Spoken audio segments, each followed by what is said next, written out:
어머니, 한쪽 다리 저는 아픈 아들. 저니까 이렇게 만나주고 결혼해서 살아주는 거예요? 아시겠어요? 아니, 그렇다고 이혼했었던 사실을 숨기는 게 말이 되는 거냐? 내가 너에게 집 사주고 차 사주고 했는데 어떻게 이렇게 뒤통수를 치는 거니?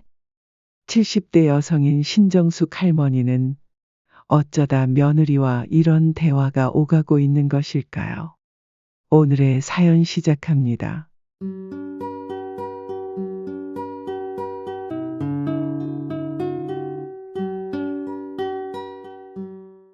경상북도 영덕에서 사는 75세 여성인 신정숙 할머니는 20대의 남편을 잃고 홀로 아들 하나를 키우며 살았습니다.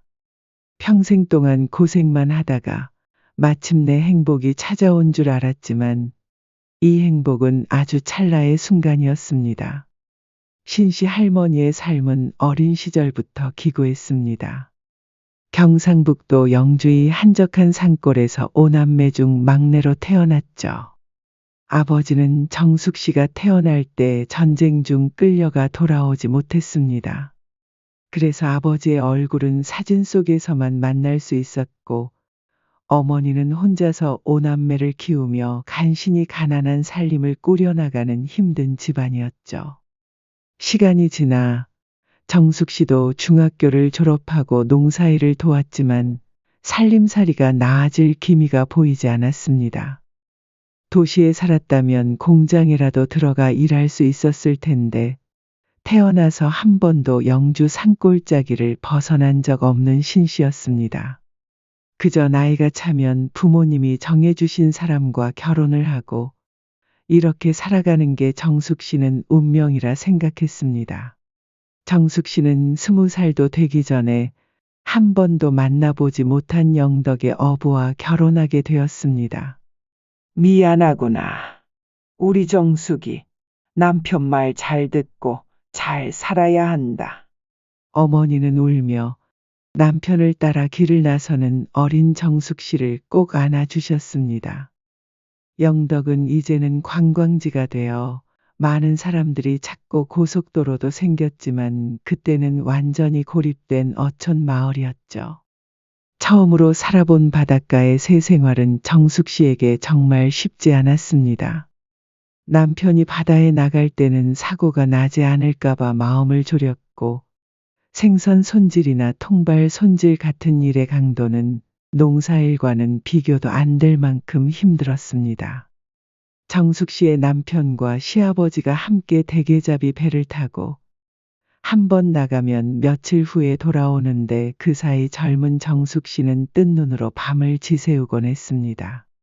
하지만 운명의 장난인지 바다는 신씨의 이런 행복마저 앗아가 버리고 말았습니다. 뱃속에 있던 아이를 남겨둔 채 남편은 다시는 돌아오지 못했죠. 배가 풍랑을 만나 좌초되었다는 소식을 들었지만 그 어떤 흔적도 찾을 수 없었습니다. 남편은 평생 바다에서만 살다 바다로 다시 돌아간 게지. 정숙 씨는 그날의 기억에 여전히 가슴이 아려올 때가 있습니다.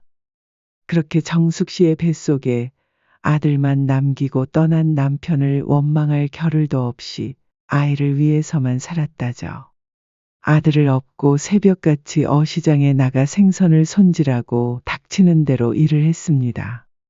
남의 집 일부터 정말 안 해본 일이 없었죠. 그렇게 정신없이 지내던 어느 날 아들이 4살쯤 되었을 무렵이었습니다. 다른 아이들 같으면 벌써 걸음마를 떼고도 남는 시기인데 정숙 씨의 아들은 자꾸 중심을 잃고 넘어지기만 하더군요. 사실 그 전부터 아이가 자꾸 경기를 하고 구토를 하기는 했지만 정숙 씨는 동네 약국에서 약만 사서 먹였었고 그저 아들이 건강이 약해 그런 거라고 생각했습니다. 결국 큰 병원에 가서 진료를 받아보니 정숙 씨는 의사 선생님에게 청천벽력 같은 소리를 들었습니다. 소아마비입니다. 이미 한쪽 다리가 완전히 마비가 되었어요. 평생 장애를 안고 살아야 한다는 의미예요. 아니, 아이가 이 지경이 되도록 뭘 하시고, 소아마비는 백신이 있어서 충분히 예방을 할 수 있었을 텐데, 의사 선생님은 정숙 씨를 짓궂으며 안타까워했습니다. 아이고, 내 피 같은 내 새끼가 이 미련한 어미 때문에 평생을 절름발이로. 아이고, 우리 대웅이 엄마가 미안하다. 다 엄마 때문이다. 엄마가 미안해. 정숙 씨는 그렇게 병원에 앉아 한참을 울었습니다. 미련한 본인에게 화가 났고 서럽고 남편도 원망스러웠다죠. 정숙 씨 아들은 그렇게 한쪽 다리를 절게 되었고 학교에서도 놀림을 많이 받았으며 학창 시절을 보냈습니다. 동네 아이들이 괴롭히는 것을 보고는 쫓아가서 혼내주고 데려온 적도 많았습니다. 착한 아들은 괜찮다며 그저 해에 웃기만 했죠.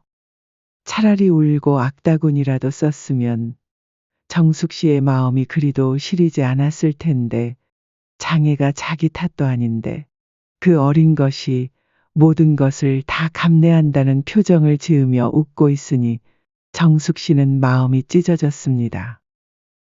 그렇게 착한 아들 대웅 씨는 속 한 번 썩이지 않고 무사히 학교를 졸업했고 자연스레 배를 타기 시작했습니다. 정숙 씨는 절대 뱃일만은 안 된다며 머리 싸매고 말렸지만 어디 피를 속일 수가 있을까요? 아픈 다리에도 뱃일을 하겠다는 아들을 보면서 정말 사람마다 운명이란 게 따로 정해져 있는 것 같다고 생각했죠. 하늘이 도운 것일까요? 항상 움츠려만 있던 대웅 씨는 자신이 좋아하는 일을 하며 점점 날개를 펴는 모습을 보였고 경기가 좋아진 덕분에 점점 배의 규모가 커졌습니다. 10년쯤 지났을 무렵엔 비록 대출이 절반 이상이지만 드디어 우리 대웅 씨도 대게잡이배를 소유하게 되었습니다. 대웅 씨는 사업 수단이 좋았어요. 다리가 몇 개 떨어져 경매에 내놓지 못하는 개체들을 따로 인터넷으로 판매하였고 그 수입이 경매에서 버는 것만큼이나 쏠쏠했죠. 정숙 씨는 아들의 권유로 아들이 잡아온 대게를 사용하는 식당을 열었습니다. 처음에는 단순히 손님들이 가져온 게를 요리해주는 소박한 장소였지만 몇 년이 지나니 대게가 제철을 맞이할 때면 사람들로 북적이는 곳이 되었습니다. 겨우 테이블 3개짜리로 시작했던 식당은 2층짜리 대형 식당이 되었고 금전적으로는 남부러울 것 없이 살 수 있었습니다. 하지만 그럼에도 아들 대웅 씨는 쉬지도 않고 매일 새벽 열심히 배를 탔어요. 자기는 바다가 집처럼 편하다면서 말이죠. 그럴 때면 정숙 씨도 하염없이 바다를 바라보며 아들이 무사히 돌아오기만을 바라는 삶이었고요. 보통 뱃사람들은 고된 일을 마치고 돌아오면 피로를 풀기 위해 바로 술집으로 발길을 옮기는 게 일상인데 대웅 씨는 누구를 닮았는지 술도 잘 즐기지 않았습니다. 대웅아, 안 그래도 배를 타고 돌아다니느라 여자를 만날 시간도 없는데 육지에 돌아와서도 그렇게 낚시만 하고 애가 타는구나. 어디 만나는 사람은 없니? 자기 잘못도 아니고 부모가 건강하게 낳아주지 못해 평생 장애인으로 살아야 할 아들이 얼마나 속상할지 헤아릴 수 없었지만 이제는 차만 짝꿍 하나 만나서 손주 하나 보는 게 정숙 씨의 마지막 소원이었습니다. 정숙 씨는 아들 몰래 선자리를 알아보고 다녔지만 나이도 있고 장애가 있다 보니 주선이 쉽지만은 않았습니다. 아니, 우리 대웅이가 그래도 배를 여러 척 가지고 있는 선장인데 베트남 여자를 만나라는 게 말이 되나? 아니면 나이 많은 노처녀들만 주선을 해준다고 하니원. 어리고 자만 평범한 며느리가 이렇게 없나? 정숙 씨는 며느리만큼은 좋은 사람을 구해 아들에게 선자리를 해주고 싶은 욕심이 컸습니다. 아들 결혼만큼은 어떻게 해서라도 남 안 부럽게 해주고 싶은 마음이었죠. 그러던 어느 날 정숙 씨는 동네에 새로 오픈한 작은 커피숍이 생겨 한번 가보았습니다. 가게 주인은 서울에서 내려왔다고 하는 한 아가씨였어요. 주문한 커피 2잔 나왔습니다. 과자는 서비스예요. 같이 먹으시면 달달하고 맛있을 거예요. 젊은 아가씨가 아주 씩씩하네. 고마워요. 잘 먹을게요. 근데 혼자 서울에서 내려온 거예요? 젊어 보여서 아직 결혼은 안 했을 것 같은데. 정숙 씨는 아가씨가 미혼에 혼자서 산다는 것을 들었고 마음씨가 고와 보이고 어리고 참하게 생겨 첫인상부터 참 마음에 들었습니다. 아들 대웅 씨도 아가씨가 예뻐 보였는지 커피를 마시며 힐끔힐끔 쳐다보기를 반복했죠. 그 후로 아들이 조업을 마치고 들어오면 항상 아들을 단정하게 차려 입히고 커피숍을 같이 갔습니다. 정숙 씨는 아들과 아가씨를 연결하고 싶어 천천히 준비 중이었던 것이었죠. 은근히 재력을 과시하기도 했고 선장인 아들의 입지를 보여주고 싶어 동네 사람들과의 모임도 커피숍에서 자주 가졌습니다. 대웅 씨도 싫지는 않은지 이제는 정숙 씨가 같이 가지 않아도 혼자 커피숍을 곧잘 가곤 했습니다. 그렇게 몇 달이 지나 정말 놀라운 소식이 들려왔습니다. 오랜만에 외식을 하자며 정숙 씨를 데리고 나간 읍내 식당에서 아들은 애인이라며 커피숍 아가씨를 데려왔습니다. 안녕하세요. 이수연이라고 합니다. 대웅 씨의 여자친구입니다. 정식으로 인사드립니다, 어머니. 평생 아들이 노총각으로 늙어 죽을까봐 노심초사 걱정하던 정숙 씨는 입이 귀에 걸릴 것만 같았습니다. 함께 식사를 마친 뒤 아들은 마음 같아서는 결혼까지 하고 싶다고 했습니다. 정숙 씨는 이런 기회는 흔히 오는 게 아니라고 생각해서 아가씨가 나중에 아들의 청혼을 거부할 수 없도록 해야겠다고 생각했다죠. 그 후로 정숙 씨는 아가씨와 주말마다 함께 시간을 보내곤 했습니다. 함께 시장도 보고 커피숍에 필요한 물품들도 사주고 필요한 건 뭐든 해주면서 정말 딸처럼 챙겼습니다. 하루는 정숙 씨가 마음 무겁게 이렇게 물었습니다.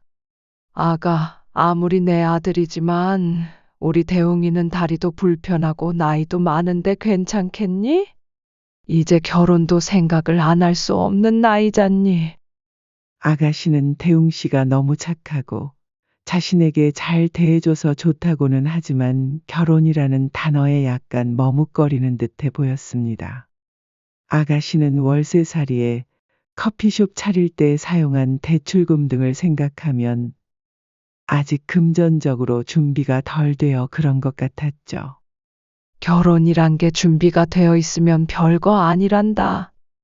집이랑 차랑 커피숍 대출 같은 거 이 어미가 다 해줄 수 있단다. 수연이가 우리 대웅이만 좋다면 다 해줄 수 있어. 정숙 씨는 망설이지 않고 결혼을 전진시켰습니다. 상견례까지도 일사천리였습니다. 상견례의 사부인 되실 분은 돌아가셔서 안 계시고 언니와 사돈어른만 나왔습니다. 상대방 가족도 모두 인상이 밝고 예의가 발랐고 며느리 될 아이가 정말 가정교육을 잘 받은 것 같다고 정숙 씨는 생각했죠. 그렇게 일사천리로 결혼 날짜를 잡고 준비를 시작했습니다.